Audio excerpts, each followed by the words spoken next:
Hello, we are. Okay, great. Good afternoon, everyone. Apologize for the getting started here a little bit late. We are in this briefing really going to focus on the FY21 budget. People who have been following the briefings know that we have been working on this budget in a focused way and in a way that departs from the way this process normally happens since March and the pandemic began. It was immediately clear once the shutdowns of the bars and restaurants and hotels began that Burlington's finances were going to be substantially impacted by the pandemic.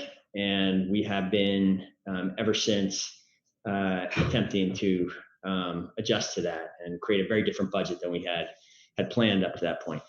I'm going to go over I'm going to review in a little detail the kind of broad budget and where we're landing overall. Some of this is information that people have been following this process closely will have heard before.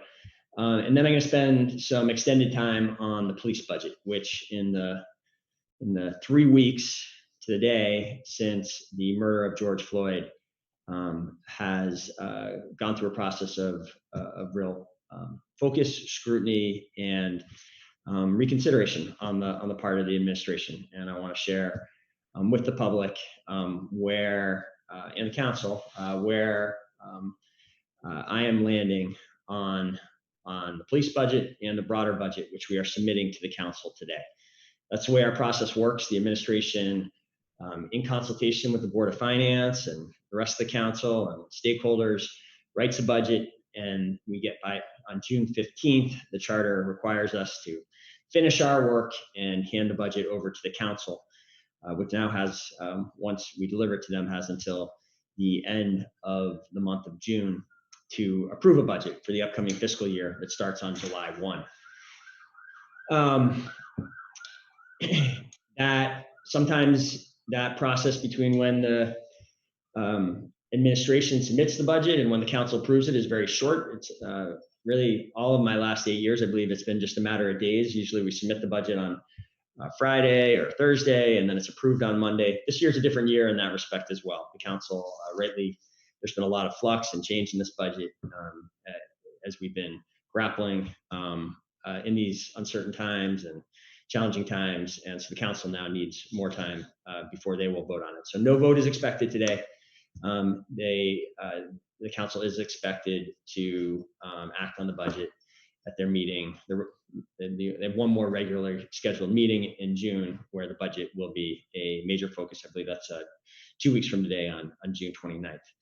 There will be a presentation similar to one I'm about to give to you all at the Board of Finance tonight at 5:30 as well. And then I expect there will be some deliberations and discussion with the Board of Finance and councilors there. So Olivia, with that, let's advance and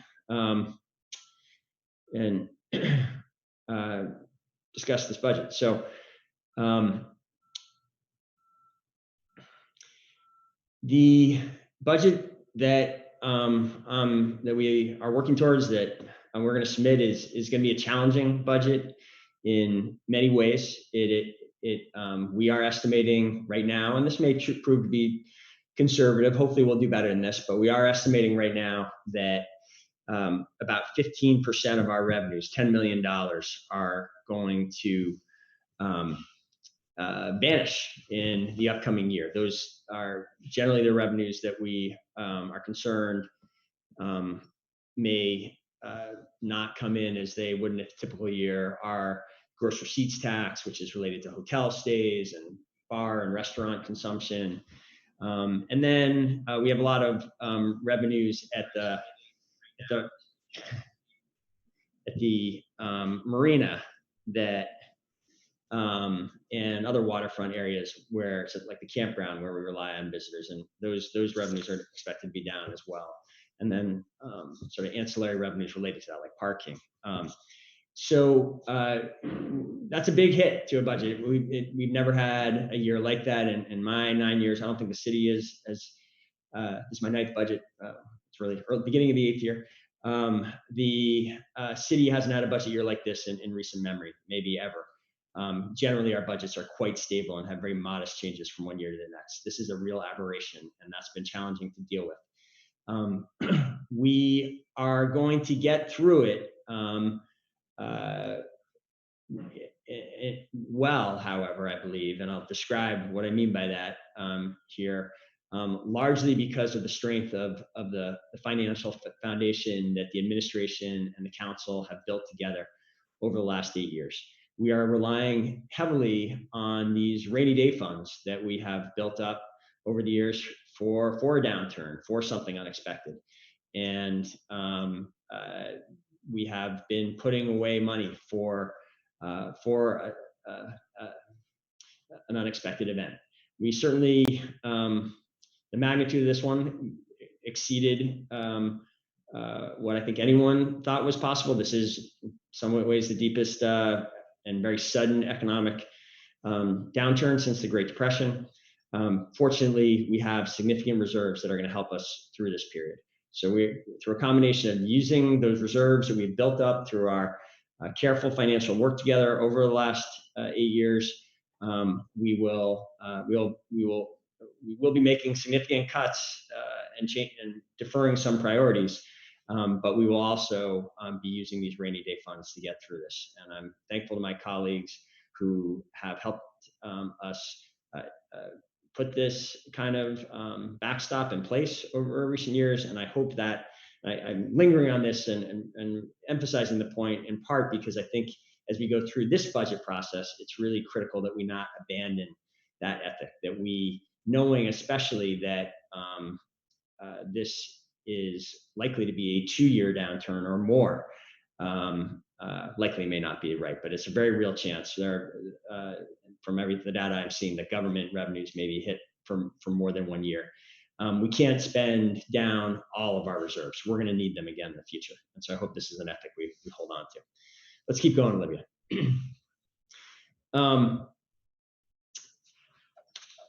While we will be deferring some priorities, while we will have to wait on some areas, and while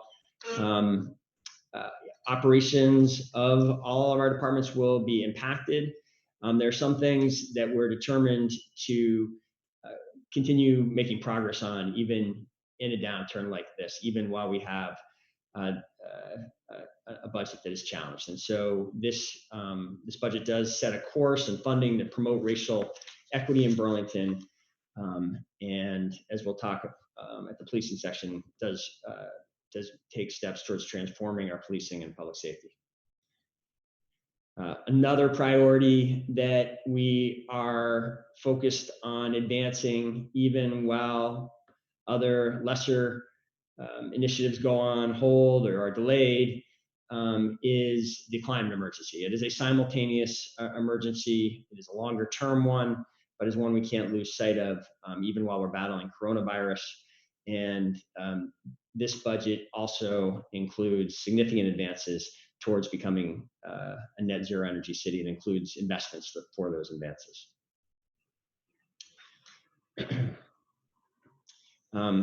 We also will continue to make progress, not at quite the pace that we have in recent years, but we are going to continue to make investments in infrastructure, lake health, and other innovations that have been, I hope people understand, a hallmark of this administration.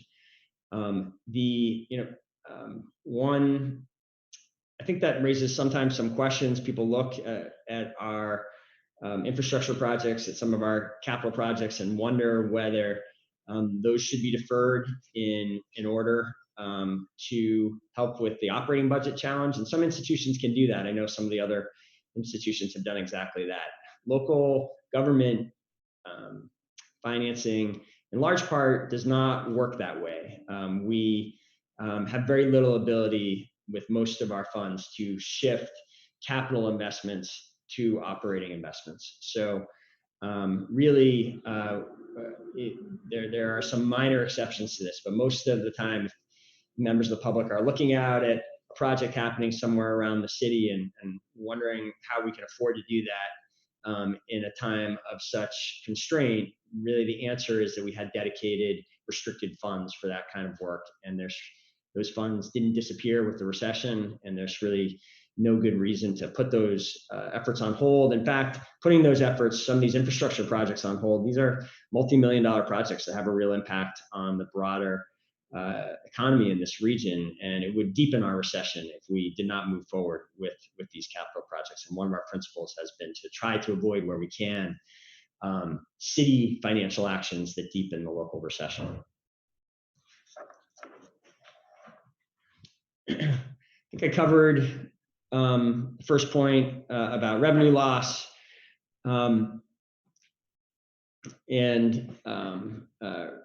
essentially made the point. I'm not sure I quite explicitly said it. If we were confronting this crisis 8 years ago, something I have said before, but without these reserves, we would have faced much more stark choices and really be facing severe layoffs, furloughs, or worse. We are bringing through a budget that maintains core services and treats all city employees fairly. We are not, at this point, if things take a turn for the worse, this could change over the course of the budget year, but we are submitting to the council a budget that does not assume any layoffs or furloughs. And really, the cost savings that we do achieve are through extended vacancies and cuts in non-personnel budget lines. Another way that we've tried to, we've not only tried to be fair to the city team, we've tried to be fair to taxpayers as well. And the budget I'm submitting today does not implement the 2 tax increases that were voted forward at the beginning of March by strong majorities. We know that many of the people who voted yes then at the beginning of March, by the middle of March and now, have seen very significant changes in their financial standing and their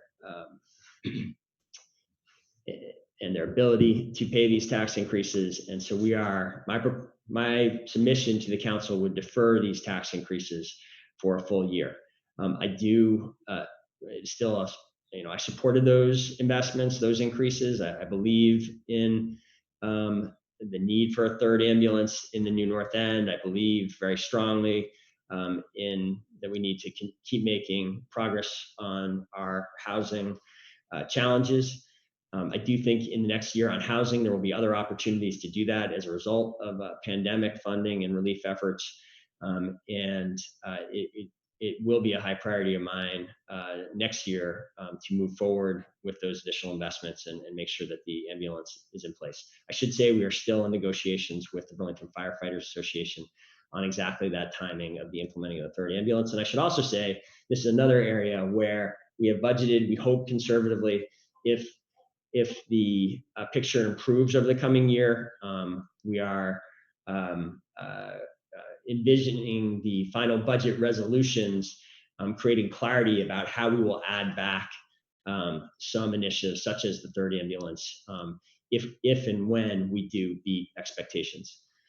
We've also tried to be fair not only to the taxpayers but the ratepayers, to the water and electric rates, although different water fees and electric rates are also being held flat for the coming year.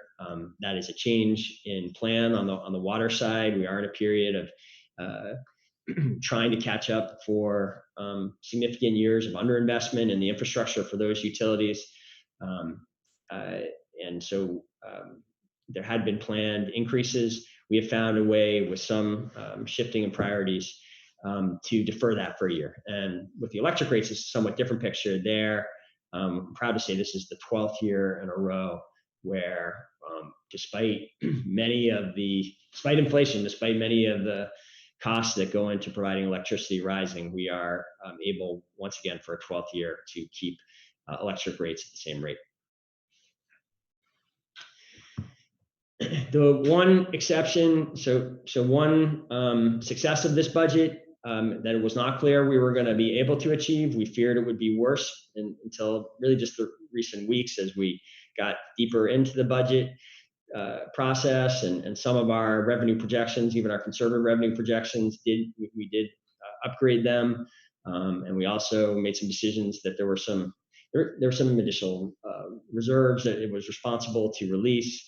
That has made it possible to submit to the council a budget today where all employees are going to get their bargained or planned wage increases over the coming year, with one exception, and that exception is for employees that are being paid more than $100,000 or will be paid more than $100,000 in FY21.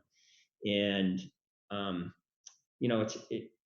putting a wage freeze we don't have a whole lot of employees that are earning salaries at that level. Putting a freeze like that in place does not save a ton of money. But what I hope it does do is send the message to everyone that we're not out of the woods with this budget yet. If we were out of the woods, I would be paying our department heads and senior employees the increases that they deserve. These are very hardworking, highly skilled people that we're fortunate to have on the city team, and it's not in any way a pleasant exercise to say to them, everyone else gets an increase and you don't. But I do think this is part of what leadership is involved in. Leadership, I think, until we have the whole budget out of the woods, I think it's too soon to move forward with those increases. And as a kind of further symbolism of that, embodiment of that, and to signal to my team, I'm going to take a 10% pay cut in the coming year, if this, unless we're able to turn this around and get out of the woods. Again, I think I hit this before, but just another aspect of this budget is that despite the austerity in certain areas, despite the necessary belt tightening on many, many budget lines, we are going to continue to move forward on the big, high priority issues of the climate emergency, racial equity, and of course, responding to the COVID-19 pandemic. You will not see in the budget itself the operating budget expenditures for the pandemic, because thankfully, fortunately, one of the first things that the council did when this emergency started is they made a major allocation of $1 million into a COVID response fund. And it is that fund that has allowed the city to move so quickly in so many areas over the last 3 months, from procuring and fabricating masks to distributing thermometers to standing up new food security programs to starting some small expenditures into this Plan for the People effort, and this supported quarantine effort that we've been doing in recent days, as well as buying and distributing substantial amounts of PP&E around city departments and others. All of those kind of payments, those kind of expenses, which will be a big part of the year ahead, we will continue to pay out of that emergency allocation, not out of the operating budget. And we are, I should say, expecting reimbursement of a lot of those costs ultimately from FEMA or perhaps other state and federal budget programs. So, I know we have a lot of people watching, and this is really what a lot of the discussion in recent weeks is about. And so let me turn now my attention to what this budget has with respect to the police budget and racial equity initiatives. It's kind of remarkable that it feels in some ways longer, but it's just 3 weeks since George Floyd was murdered, and in the time since that tragedy has sparked a massive international movement and really created a focus and an opening for progress towards racial justice and police transformation. These priorities, racial justice and police transformation, have long been priorities of mine, and I share the sense of urgency that the protesters and the hundreds of individuals who have called into public meetings over the last week have shared. This is a moment where we need to make long overdue progress towards police transformation and racial justice. At the same time, there is a risk of moving too quickly, of making mistakes, of making changes that damage a police department, which I believe is a very strong police department and really in many ways, one of the best police departments in the country. And we could undermine the men and women who put themselves at risk to keep this community safe and drive. If we don't get this right, if we make errors in how we proceed here, we could really undermine our goals by losing our good officers and making cuts that have unintended impacts. So the budget I'm submitting today responds to this moment with a combination of immediate steps towards progress and the launch of new investments that have the potential of resulting in greater permanent reallocation of resources over the course of the next year. And as a final kind of introductory point, in this moment, it's clear to me goes beyond policing. Certainly goes beyond police budgeting, and I think it even goes beyond the broader discussion of how we transform policing in America, and it goes to broader issues of racial equity and justice. And I'm going to share some thoughts on how we make progress in the budget and beyond the budget in this presentation. So let's go forward, Olivia. So the budget that we will be handing the council today has $1.1 million in expense cuts from what had been planned going into this budget year. So the FY21 budget I'm submitting is $1.1 million less because of cuts than what we were expecting as we were kind of finalizing the budget in March. That is driven by reductions in many areas. Certainly, we're cutting back on non-personnel expenses in the police department, as we are everywhere in this budget. But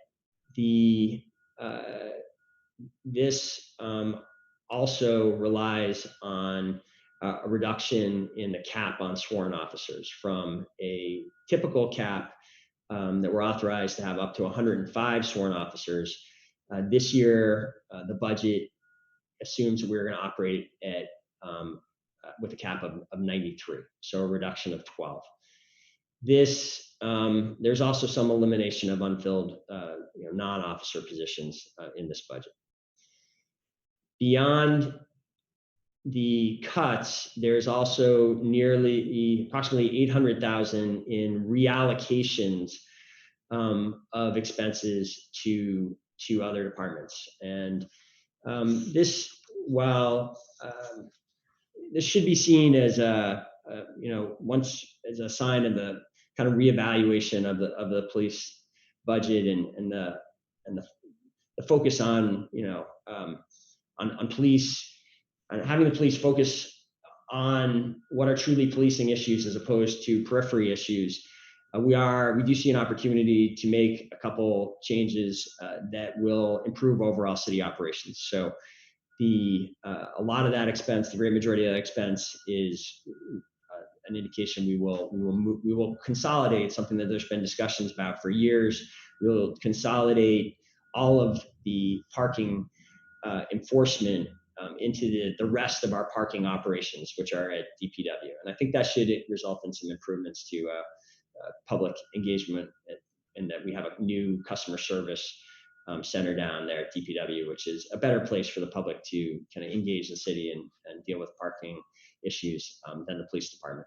We're also going to reassign we're going to expand the overall city analytics capacity by taking the BPD crime analyst and moving that position to the innovation and technology department. So we will go from having one data analyst for the police department and one for the whole rest of city operations to having a two-person team that their capacity is deployed as needed to different issues within the city. So they will certainly continue to work for the police at times, but this two-person team now will also work for all other departments, including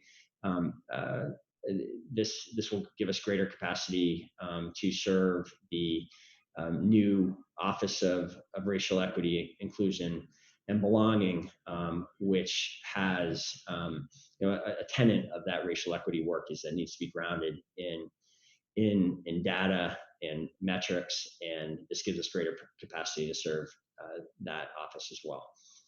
So overall, if you put these two things together, the cuts and the reallocations, that is just over 10% of the department's overall budget is going to shift over the course of the budget year. It'll take a little time for the reallocations. They probably will not going to be possible to have them all in place on July 1, but there will be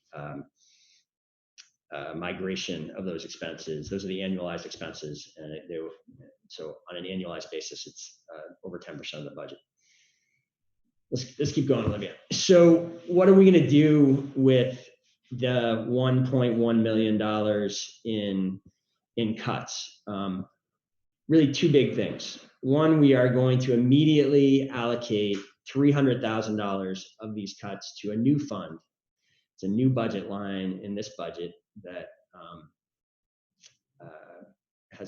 is a result of the focus and the discussions of the last 3 weeks. It is a new fund for racial equity and police transformation.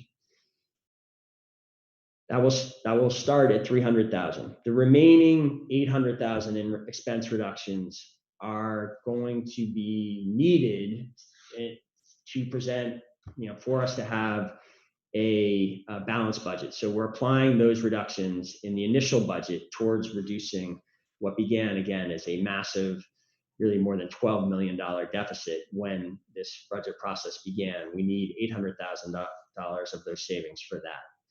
However, as you've heard me say several times already today, this is, we hope, a conservative budget. So if revenues come in better than we have budgeted, which I believe is likely, either because our revenue assumptions prove to be too conservative, the economy bounces back more quickly than we are assuming, or there's also a very real possibility, there's lots of discussion in Washington about relief for cities like Burlington that have taken revenue hits from the federal budget.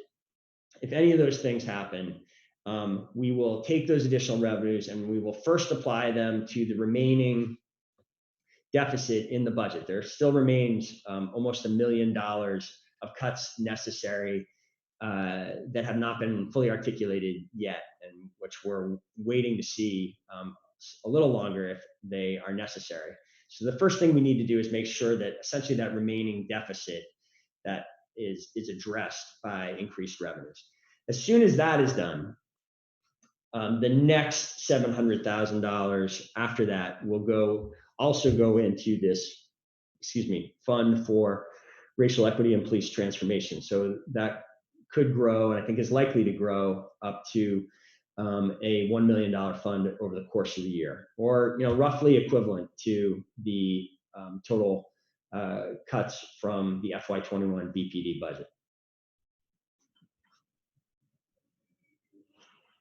So what are we going to do with the Racial Equity and Police Transformation Fund? One thing that's clearly needed is to add a second position to this brand new Office of Racial Equity, Inclusion, and Belonging.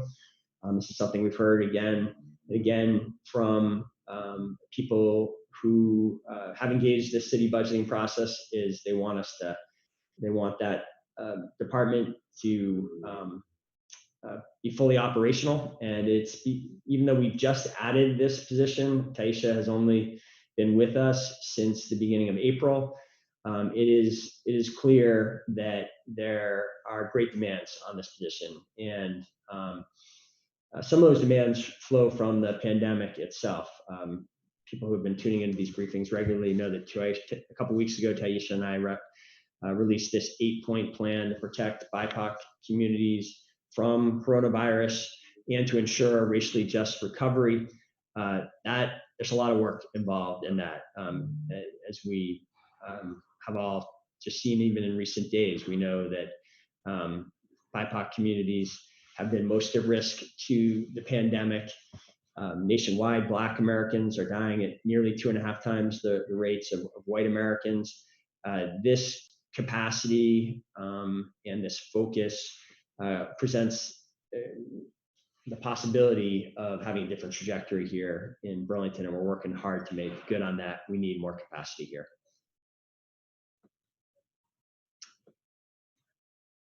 Another major area that I want to move quickly to make new investments in is to expand on-street social services, to attempt to shift mental health calls for service from the police to social service professionals. Again, this is not a new idea. It is one that has been the focus of a lot of the discussions I've been in recent weeks. It's a lot that I've had many, both on the calls and in other forums. Many people have been making this point, and the police department agrees with this point, that it would be better if there was a mental health professional, social service professional responding to many of the incidents that the police today are the only ones that can respond to. If we can expand some of these other capacities, perhaps we can diminish in the future the size of the department that is needed, and essentially have a reallocation. What this transformation fund gives us the opportunity to do is to fund investments in programs like the street outreach program, which is a very well respected, longstanding program that operates on Church Street and the downtown, and that currently is not funded at levels that they can respond to evening calls. I've been in conversation with Bob Bick for some months about expanding that. Now is an opportunity to get that done. There's another Howard Center program called First Call that also has a similar potential to replace police responses with social service responses. And that program too has been chronically underfunded for a long time. We're going to try to do something about that together. And third, and I want to compliment Councilor Franklin Paulino, who has been very focused on this issue since really the day he joined the council a little more than a year ago. We should join the departments around the country that are exploring this concept of embedding social workers within the police department to a greater degree than we already do. We do have some social workers already in the building working on the opioid response and helping with various community liaison issues, but we haven't really explored this idea of embedding, of having officers and mental health professionals working together. And I think that that's something we should quickly bring some scrutiny to and see if there's some lessons from how this is played out elsewhere that we can apply here to Burlington. So, this fund, again, has the potential to be a very significant fund. Ultimately, I think for us to sustain investments in these other services at the levels that are truly going to be needed to divert substantial numbers of the thousands of mental health calls that we get every year from the police to other services, we're going to need these services to it can't just be city dollars that is funding this. It never has been that way. Generally, local dollars are only used for social services in a very limited way. I'm willing to kind of push the envelope on that and make some additional investments that haven't typically been seen as local investments, given the urgency of this moment and the need for transformation. But we are going to need help from the state and potentially the UVM Medical Center and other partners who have helped make these services possible in the past through cost sharing. We're going to need one of the things that we're going to be doing between now and July 15th is exploring whether those partnerships can be expanded. Those are going to be challenging conversations in a constrained financial time like this, but I think we have to have it. So this is an important concept and one that I hope people see the potential for transformation for what I'm suggesting here.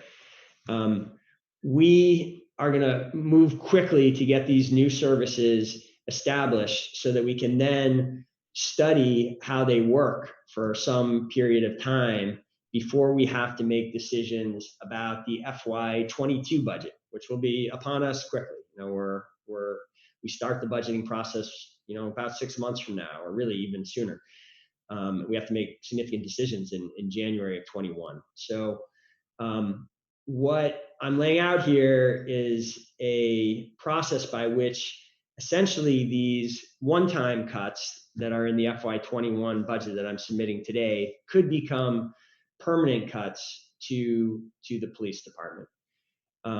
And what I'm envisioning to give all the decision makers, certainly me, but also the police commission, which we look to for consultation and advice on a whole range of policing issues, and to give the council, which ultimately has to approve any budgeting decisions, to give all of us real analysis and data and independent professional thought to decide whether to make these cuts permanent. What I'm suggesting is that we commit to hiring a independent third party to do a study. We would make that hire in consultation with the police commission, and that study would give us the ability to evaluate in next year's budget process the feasibility of making some or even all, or I guess potentially even more of these cuts permanent based on hard metrics like the items there on the screen. I'm also think important that this study evaluate the police department culture and the degree in which it does or doesn't align with Burlington's values, and to the degree that there are discrepancies there, to make recommendations on possible avenues for improving that alignment. I am, again, I say this having worked with the men and women of the police department for 8 years, and knowing the challenges that they face in their work, and knowing that they do very good work for this community. At the same time, I am troubled by the large number of statements made by people of color in this community in recent weeks that they do not feel safe in Burlington, that they do not feel safe when engaging with the Burlington Police Department. And that is something we have to hone in on more than we have, and understand better, and take strategic steps, which I think may require more surgical changes than just lopping off huge parts of the budget. I think a study like this can give us more strategic, surgical ways in which we can better align Burlington values and the department, and in which we can change the experience that too many people of color have reported to us in recent weeks. Let's keep moving forward, Olivia.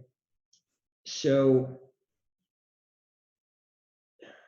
beyond the budget, I do think today's, as we come forward in this moment with a budget, I do want to take this opportunity to speak to some broader issues than just the police budget. Uh, and this, I'm not going to finish this today.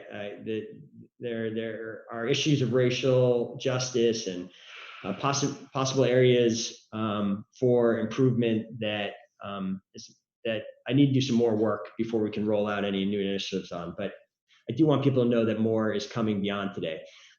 The additional things I wanted to share today, and this is one of them. I am watching carefully this movement that is spreading around the country, in which cities and in some cases states are declaring that racism is a public health emergency.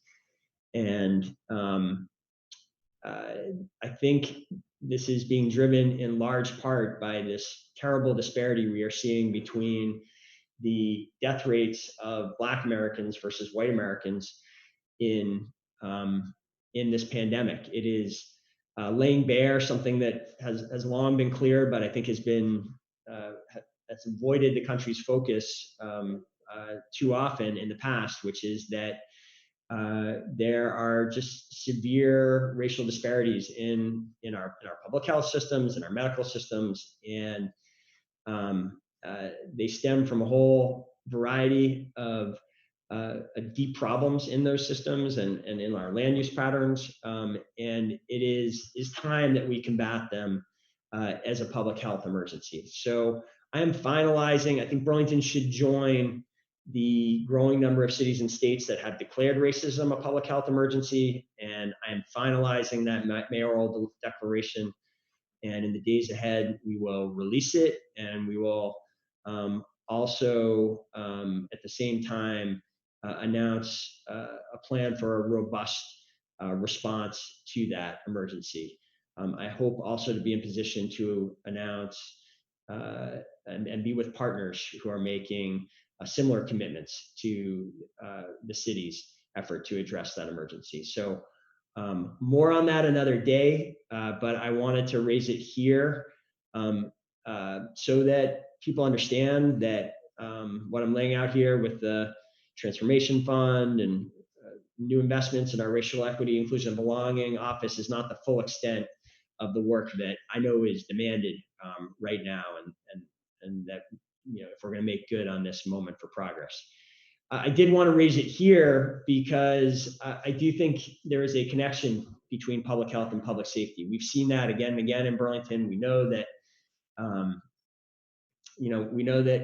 frankly, it's something that I think our police department should be proud of, is that, it was when police departments and fire departments around the country started engaging the opioid crisis from a public safety perspective. That's really when we started to make progress with this. So we know that there's a nexus between public health and public safety. And so this declaration of racism as a public health emergency will, as we get it deeper into that conversation, have an impact as well as everything I've listed today on police operations and culture.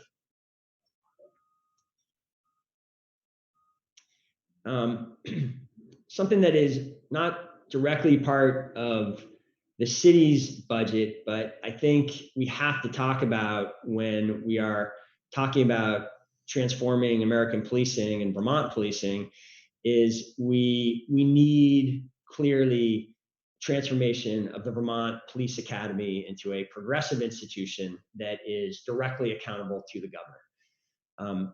Making that change from being essentially this independent agency that isn't really directly accountable to any elected officials, and is therefore not responsive to the needs of Vermont communities, and the changes in policing that are being called for by many departments across the state. That's got to change. And we know that the curriculum at the Vermont Police Academy has lagged behind, and it really, there have been efforts at this before, but I think they've been insufficient. The curriculum needs to be comprehensively reviewed and overhauled to forward 21st century policing goals, including an emphasis on avoiding the use of force, de-escalation, and anti-bias. Further, something that Vermont's mayors put on the mix in the mix as a coalition last week, but that I want to amplify here is that, as this idea of transforming the Vermont Police Academy is considered by the state and by the governor, and I appreciate that, the governor took a call from me this weekend so we could talk about this, and I know he is interested in this change as well. The transformation of and taking responsibility and making the academy accountable to him. That is something that we had a good conversation about. As that change is considered, I really hope, and I'm calling for careful consideration to be given to a non-residential Chittenden County option for recruits to attend. And this would be, I think there'd be two big benefits from this. One, a new Chittenden County option, I think, would be responsive to the needs of the various Chittenden County police departments, which are generally some of the largest police departments in the state. Burlington's, of course, is the largest outside of the state police. But it's not just that. It also, we know that a barrier to the police profession is this 13, 16-week period of time in which recruits need to leave their homes, uproot their lives, and go to this residential academy. Having a non-residential option right here in the community would, I think, make it much more likely that members of the Burlington community could make this decision to go into policing and join the city team through this non-residential option. I do want to add that there has been some discussion of such an option being at Champlain College for some years. In my initial engagement with Champlain College's new president, Dr. Benjamin Akande, we have been talking about this, and I appreciate that Champlain College is interested in this, and I'm excited about the possibilities of the city and Champlain College and the governor of the state working together to make this value-adding option a reality. I think, there's when people call for transformation of the police and a change in the culture, focusing on the newest recruits, the people entering our police institutions, is a way to bring about that change. And that's why I highlight it here. Finally, the observation has been, there's been there have been hundreds of calls for the firing of officers from stemming from events that happened a year and a half ago. And as the Chief Morrison has said previously, and as I've said previously, we don't think it is fair or right to reopen these disciplinary decisions that have already been made and that are a year or more behind us. And I know, as I say that is a frustration to people. And I do want to, this last bullet though is intended to speak to that frustration in some level, in that kind of related to that. I think one of the reasons, we have all seen that around the country during these protests, when officers have committed violence against peaceful protesters, there has been swift punishment, sometimes directly from mayors. And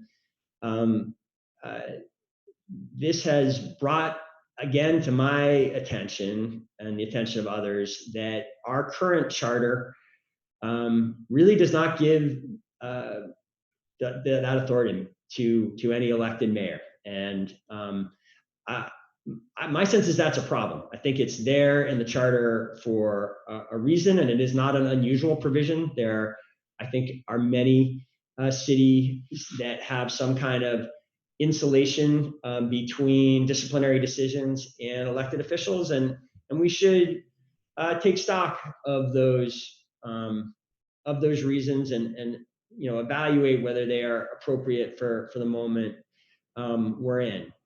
So, but but they are unique. There is no other provision like it in the city charter. There is no other kind of disciplinary action that I, as mayor, am walled off from in the same way in the city charter. And I think at a time when we are focused on police discipline, when we are focused on increasing civilian oversight in some way of the police departments, I think this is an area that we should take another look at. And so my hope is that the police commission, I'm really calling for the police commission and the charter change committee to take a look at changing the role that the mayor has going forward in disciplinary decisions.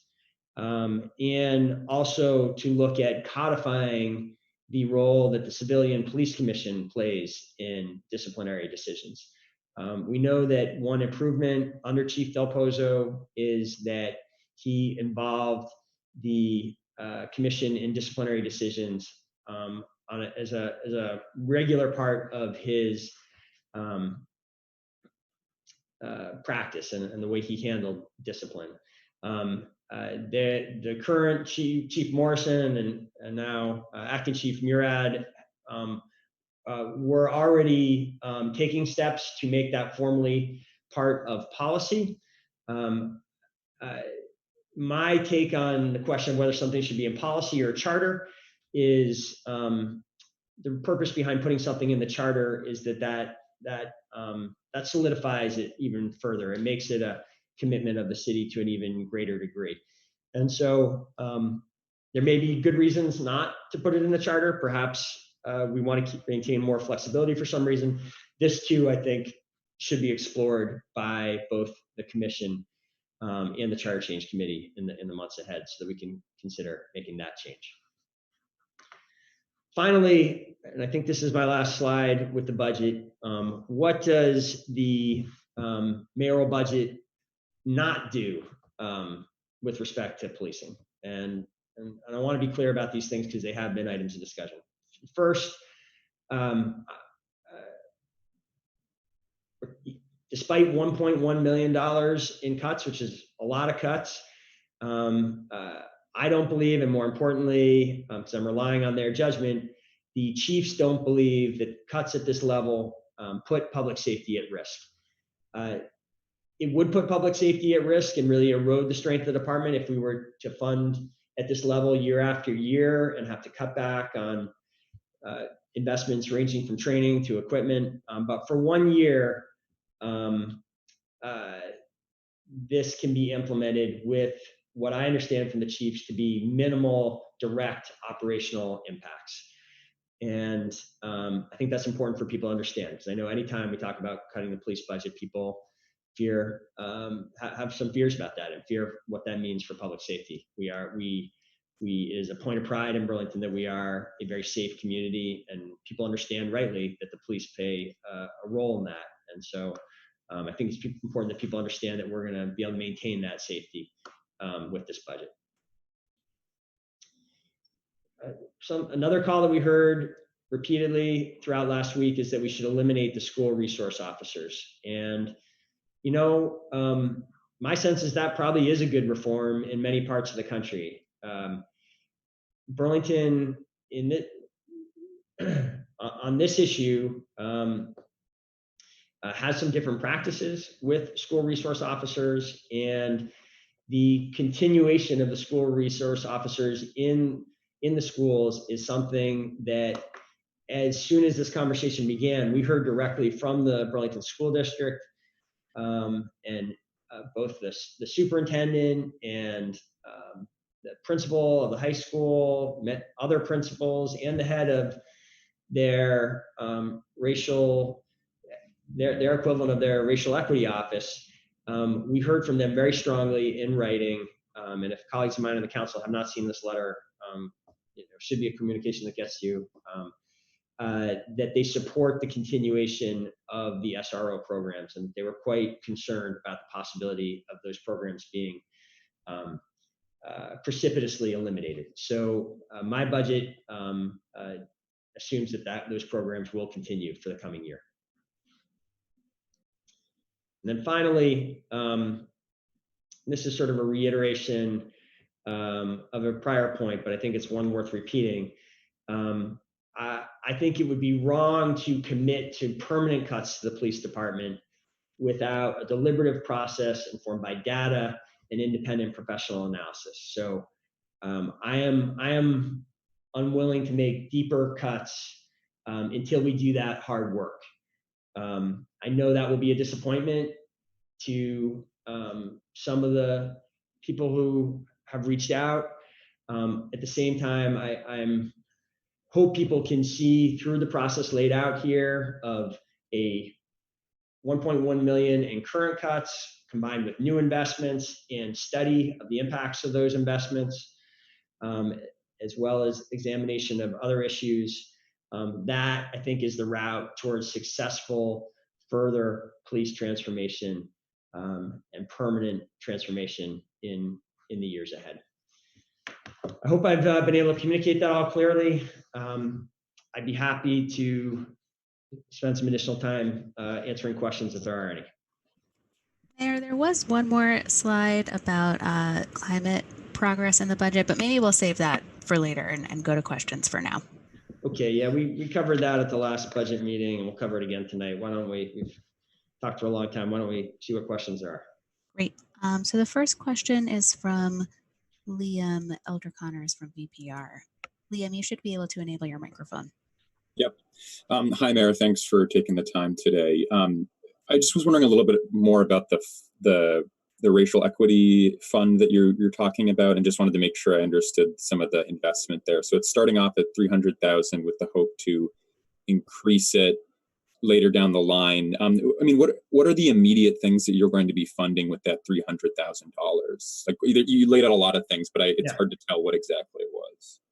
We're gonna fund this new position in the racial equity office, support position to the director.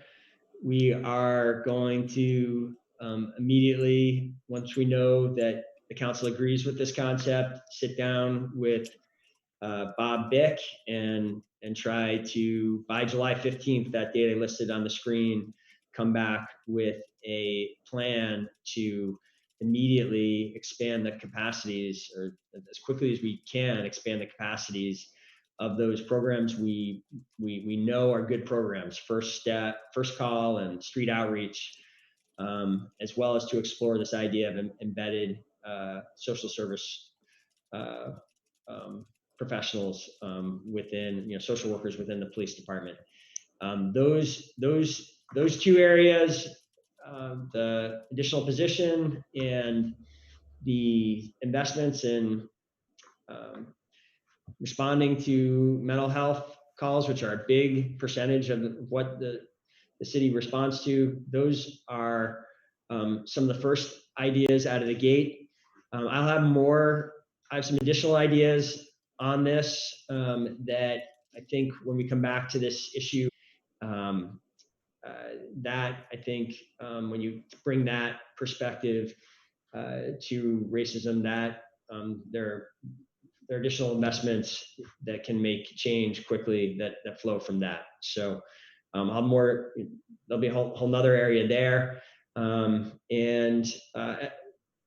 I at the right time, I think there's more that we can do in housing policy and economic opportunity as well. And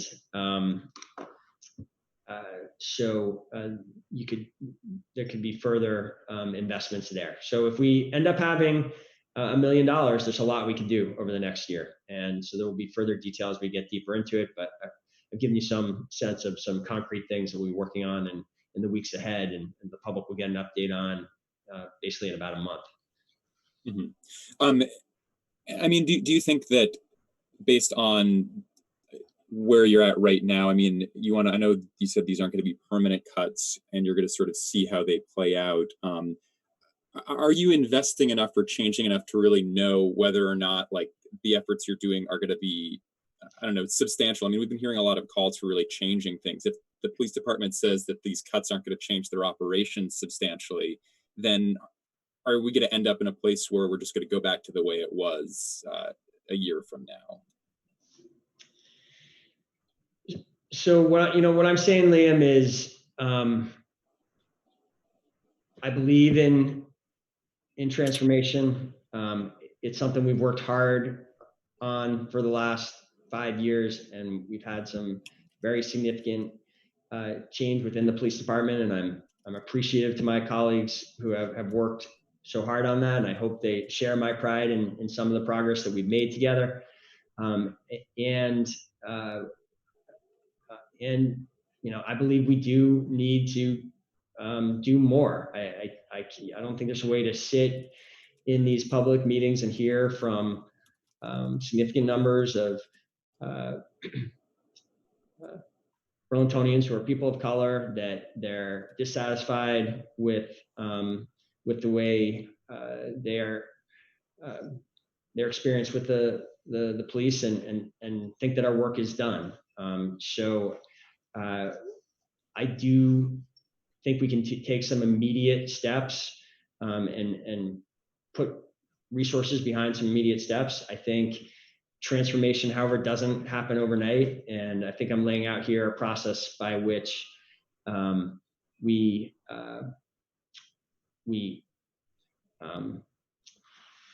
fund change and track how it works over the next year, and look for ways to make change that is successful, permanent. And I think sometimes major change is, you just can't, it takes hard work and some sustained investment like that. And that's the path that we've laid out. And finally, Mayor, you mentioned, one of the things that sort of drove your decision this time was hearing from so many members of the people of color in the Burlington community who felt unsafe with interactions with the police. We heard similar stories last year, about almost exactly a year ago, and we didn't see this swift response. And I'm wondering what is different between a year ago and right now. So I don't agree with the premise of your question, Liam. I mean, in response to that focus, we did move swiftly, and we created we immediately set up a task force with 14, 15 members of the community, bringing a balanced perspectives to the table, and they worked hard on that mission for months and delivered a report back in February. And that report does have wisdom in there for us. It does have changes that need to be made. And the most significant one, I think, is what we set that committee up for, which is to change our use of force policy. And that change, which will be a significant change, it is a better use of force policy than the one that is in place now. It is clearer for our officers about what our expectations, what the expectations of the city are. It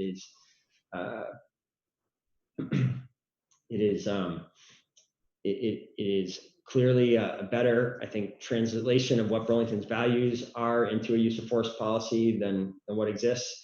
And my hope is that that policy actually is put in place this week. So there was an immediate response that will, I hope, result in significant long-term change. There are other items such as changes to disclosure policies, that a whole series of additional recommendations that were made out of that report that have been slowed down, like the use of force policy by the pandemic. But there was a reaction then, and there's an opportunity for further progress and investment now. And I think we seized that opportunity. I think we're trying to make good on this one as well. Yeah, I mean, Mayor, forming a 15-person committee to study a problem and then that's still trying to implement some of those changes versus proposing, as you did today, cutting $1 million from the police department. I mean, one, like the second one is a lot swifter than the first one. I'm just wondering why not take more direct action a year ago? Why didn't we do things differently a year ago? You're asking, Liam. You know, I don't know, Liam. The moment is different now. There's an opportunity for even greater progress now. There's urgency for even greater progress now, and I don't want to miss today's opportunity. Thank you. And it looks like that's our only question from members of the media. Did you guys have anything? Our main thing was the budgeting stuff. So okay. Yeah, they were great. Thank you everyone for tuning in. For those of you who want even more budget discussion, tune back in at 5:30 to the Board of Finance Zoom call, and we will have another presentation on the budget and engagement with the Board of Finance and the Council on that. Our plan is to come back on Wednesday with another briefing, hopefully back at the regular time at 2 o'clock, but sometimes we do have to shift with the day's events. So look for our postings and releases, and we'll see everybody then. Thank you.